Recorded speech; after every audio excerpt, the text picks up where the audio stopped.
매일 말씀 묵상. 오늘 9월 22일 읽을 말씀은 사무엘하 18장, 에스겔 25장, 시편 73편, 그리고 고린도후서 11장의 말씀입니다.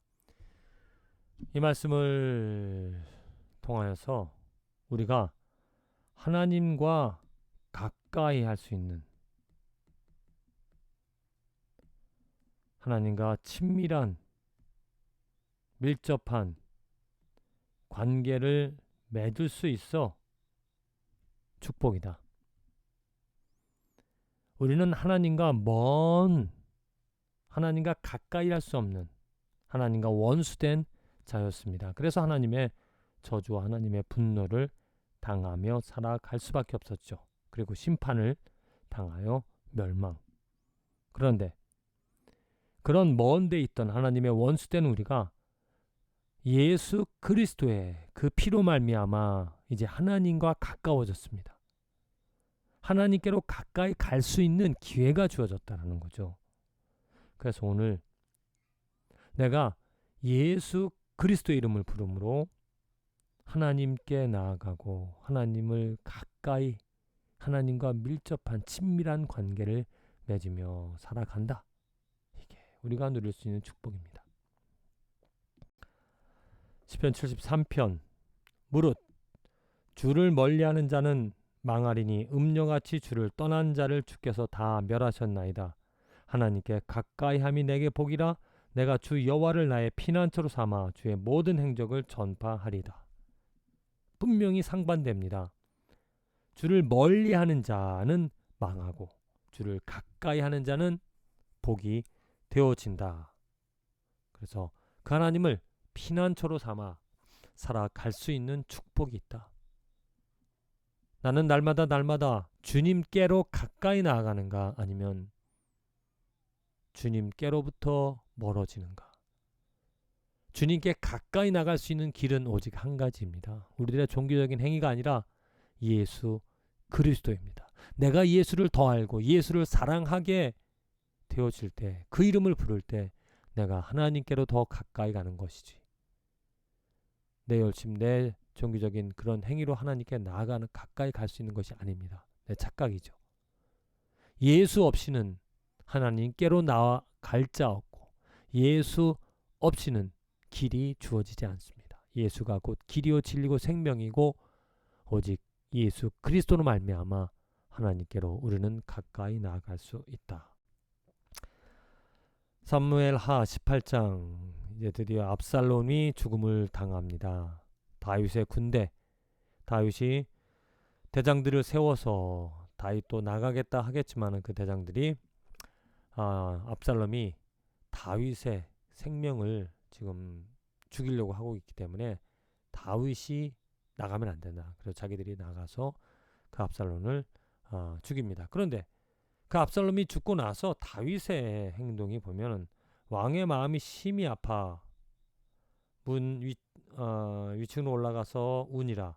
그가 올라갈 때 말하기를, 내 아들 압살롬아, 내 아들 압살롬아, 차라리 내가 너를 대신하여 죽었다면 압살롬 내 아들아 하였더라. 지금 자기를 반역한, 비록 아들이지만 자기에게 대항한, 자기 생명을 죽이고자 했던 그 압살롬이 죽었다는 이야기를 듣고 이렇게 슬퍼하고 있다는 겁니다. 어찌 보면 아버지로서, 육체의 아버지로서 그 압살롬을 아끼고 사랑했던 그 마음을 느낄 수 있겠지만은, 한편으로는 다윗이 너무 육적인, 영적인 부분, 곧 하나님께로 가까이 가는, 하나님의 뜻을 구하고 하나님을 먼저 생각하고 하나님으로 그 삶의 중심에 두고 모든 것들을 이해하는 것이 필요한데, 그렇지 못한 육체적인 것에 이끌려 있을 때 이러한 다윗이 이렇게 슬퍼하며 살아가는 모습을 우리는 볼 수 있다는 겁니다.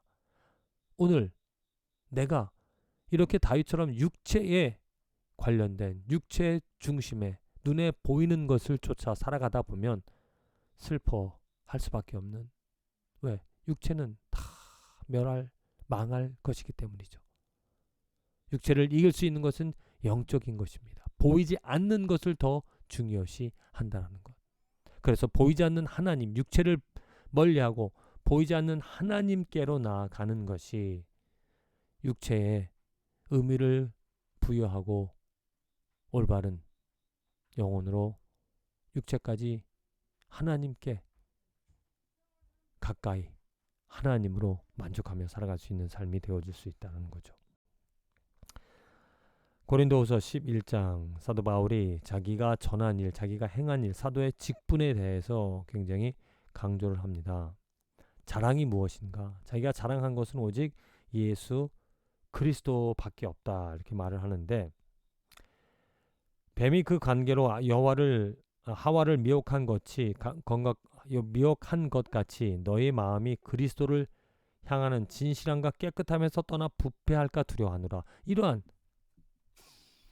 두려움으로 그 고린도 교인, 초대교회 교인들을 열심히 그들에게 복음을 전하고 말씀을 전하며 그들을 위해서 기도하며 그들을 이렇게 위하여 서신을, 편지를 적어 그들이 혹이라도 하와처럼 하나님의 말씀에 져버리는, 하나님을 떠나 단절된 관계를 갖게 될까봐 두렵고 떨림으로 그들에게 열심히 자기의 하나님께서 주신 사명을 감당하고 있다라고 말합니다. 그가 복음을 외친 이유는 그들의 마음이 하나님께로 떠나는 것이 아니라 하나님께로 더 가까이, 그들의 마음이 미혹되는 것이 아니라 하나님의 진리로 충만해질 수 있는, 그래서 하나님께로 더 무한하신 크신 그 하나님의 중심에 들어갈 수 있도록 사도 바울이 이렇게 무던히 노력하고 있다는 거죠. 에스겔서 25장입니다. 이제 하나님께서 암몬과 모압, 세일 이방 민족들의 심판을 하시겠다라고 말합니다. 먼저는 이스라엘 백성들을 이 이방 민족들을 통하여 심판하셨습니다. 왜? 이스라엘 백성들이 우상을 섬겼기 때문에. 그 이방 민족들, 암몬이나 모압, 세일, 이 백성들이 잘나서 착해서 그들을 하나님께서 도구로 사용하신 것이 아니라 이스라엘 백성들을 벌하기 위하여서 그 이방 민족들을 그냥 사용한 것입니다. 그들이 하나님께로 돌아오고 그 이방 민족들이 하나님을 찾았다라면은 그들에게 어떤 재앙과 하나님이 멸하시는 것을 면하게, 벗어나게 해 주시겠죠. 그러나 그 이방 민족 또한, 하나님께서 사용하신 이방 민족 또한 하나님의 저주와 하나님의 징계를 받는다라고 말합니다. 왜? 그들은 하나님과 멀어진, 하나님의 일을 감당하지만 하나님의 도구가 되어 하나님의 뜻을 이루어 드리고 있지만은 하나님과 멀어진, 하나님과 원수된 그런 관계에서 이런 일들을 행하였다는 거죠. 그렇습니다. 혹이라도 우리도 말로만 하나님을 찾고 하나님의 도구가 되어 하나님의 뜻을 이루어 드리고자 하는 것은 아닌지, 설사 하나님께서 나를 사용하셔서 하나님의 뜻을 이루어간다 하시라도 우리는 버림을, 저주를 받을 수도 있습니다.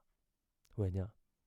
정말 마음으로 하나님께 합한, 마음으로 하나님께로 가까이 가지 않는 한,